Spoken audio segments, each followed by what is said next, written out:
Ridley Scott's Alien released in 1979, creating an undeniable ripple in the waters of sci-fi horror. This chilling tale of an interstellar crew fighting for survival against a terrifying creature not only captivated the audiences, but also set a new precedent for the genre. Sunday, the Ridgely Theater in Fort Worth had the biggest day in its entire history. It sold more than The Godfather, Close Encounters of the Third Kind, Superman, and Love Story. But the biggest surprise to theater employees is the number of parents bringing young children to see Alien. Did you know that this was an R-rated movie when you brought him? Yes, we did. Are you sorry you brought him?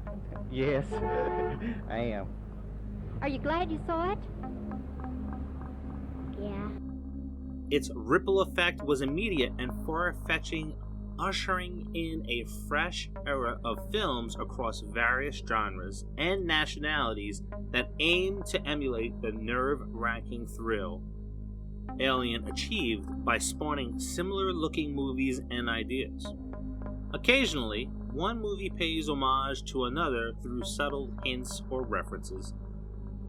Sometimes, however, the striking resemblances of these films are hard to dismiss, whether it be in space or on Earth.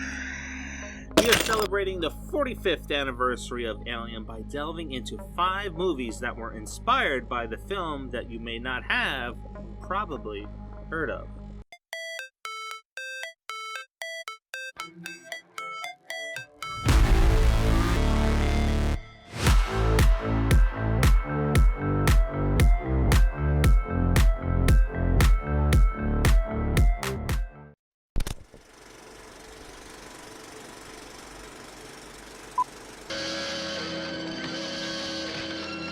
Somewhere in the depths of space,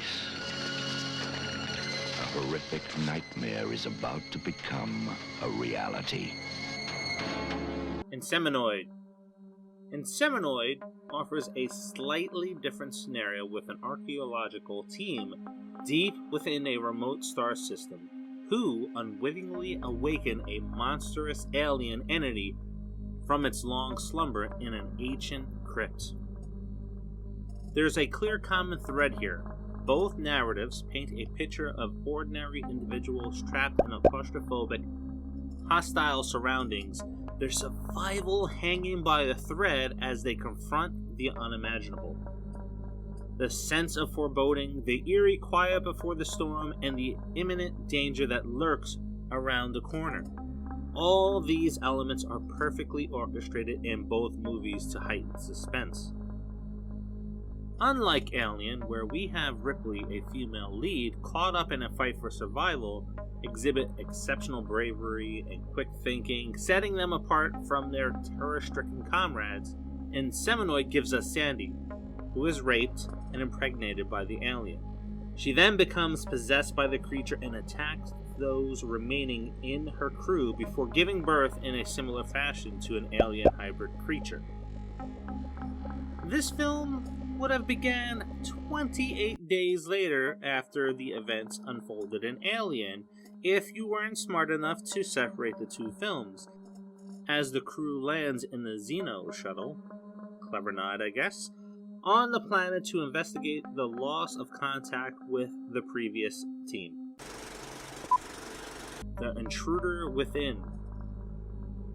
In Alien, we see a crew of a spaceship face off against an deadly alien species, whereas the made-for-TV film The Intruder Within pivots around that story and focuses on an oil drilling team stumbling upon several prehistoric eggs that they discovered on the ocean floor and bring up to the surface. One of the egg hatches, releasing an eel-like hatchling which eventually becomes an unstoppable creature that looks like a xenomorph. The menacing creature is a hidden terror in the shadows. Its presence felt more than seen, a classic horror tactic employed by Alien.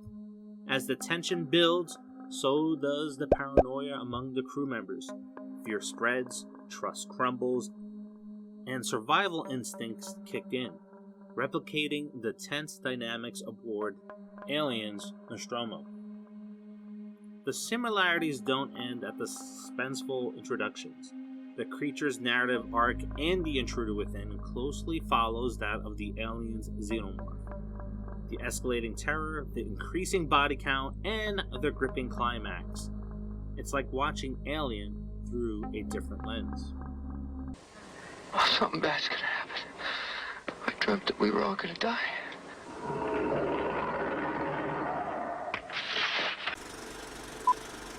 A galactic troubleshooter summoned to the Forbidden World, held in an icy grip of fear by a weird biological mutation.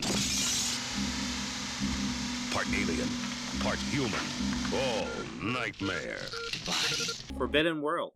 1982's science fiction horror film Forbidden World shares a striking resemblance to Ridley Scott's classic Alien.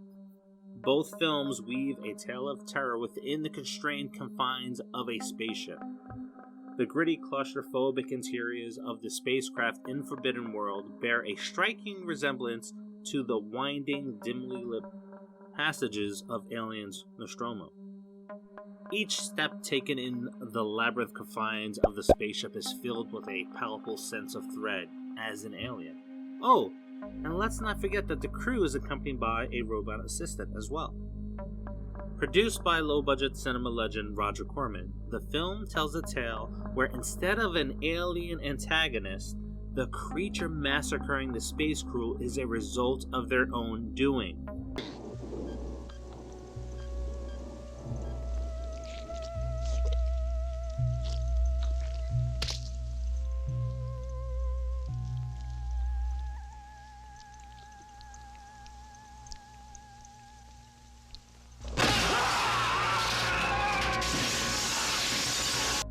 In an attempt to end world hunger, the crew end up merging DNA to create an insect-like creature called Subject 20 that harbors a relentless lust for blood. Like Alien, Subject 20 emerges from a cocoon reminiscent of the egg hatching scene around the alien's facehugger.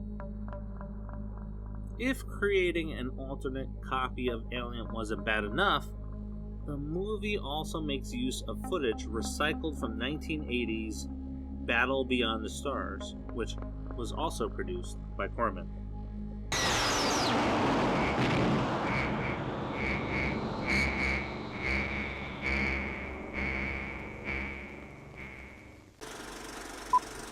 Terror Within. The Terror Within stands out for its visible influence by Scott's iconic film. This 1989 creature feature incorporated elements from Alien into its fabric, offering an homage that fans of the original film would appreciate.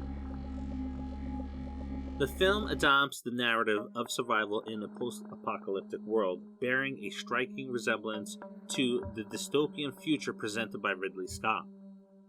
The parallels extend beyond the overarching theme, seeping into the fabric of the storyline, though.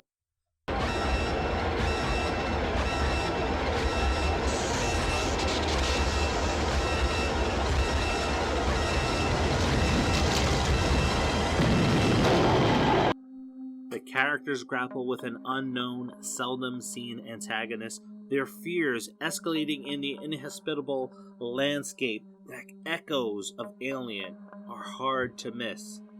These nightmarish creatures, referred to as gargoyles, rape and impregnate surviving women.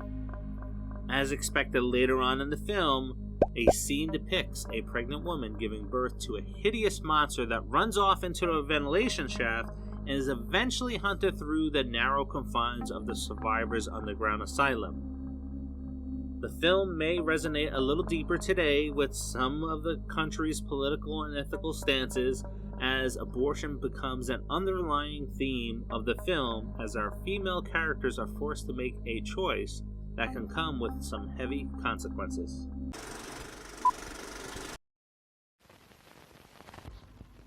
This is not a commercial announcement. I repeat, this is not a commercial announcement.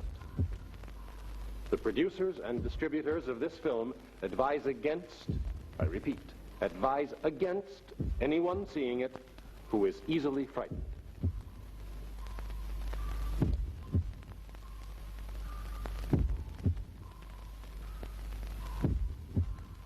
Alien 2 on Earth.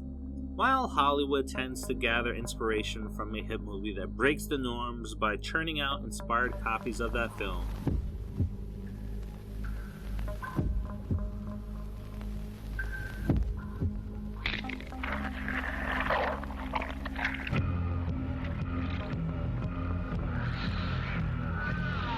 some foreign filmmakers go a step further by making an unofficial sequel that tricks audiences into going to the theater.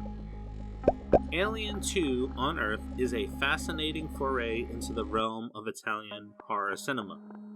This isn't merely a sequel by implication, it's a fascinating exercise in cinematic piggybacking. The decision to lace the title with a strong alien reference is a testament to the phenomenal impact of the original film. Released in 1980 and helmed by director Ciro Ippolito, this film has often found itself intertwined with Ridley Scott's Alien in public discourse. Despite not being an official sequel, the film opens with a spacecraft returning home after a failed mission. The crew decides to set out on a new mission, however, exploring the depths of an underground cavern. This subterranean adventure takes a dark turn when they stumble upon a strange, alien-like creature within the depths of the cavern. As one can expect in a horror film, this isn't a friendly meet and greet. The creature soon starts hunting them, turning their exploration into a desperate struggle for survival. And while Alien 2 on Earth doesn't feature creatures that latch onto people's faces, these creatures do tear them clean off. So, what other alien-inspired films are out there that you know of? Drop it on this list. And, as always, thank you for tuning in to our latest episode of the Pop 5. Truly appreciate your time that you spend with us. And don't forget to drop a like on this video, subscribe to the channel if you're not already subscribed, and if you have an idea for a future episode of the Pop 5, let me know. And until the next, see ya.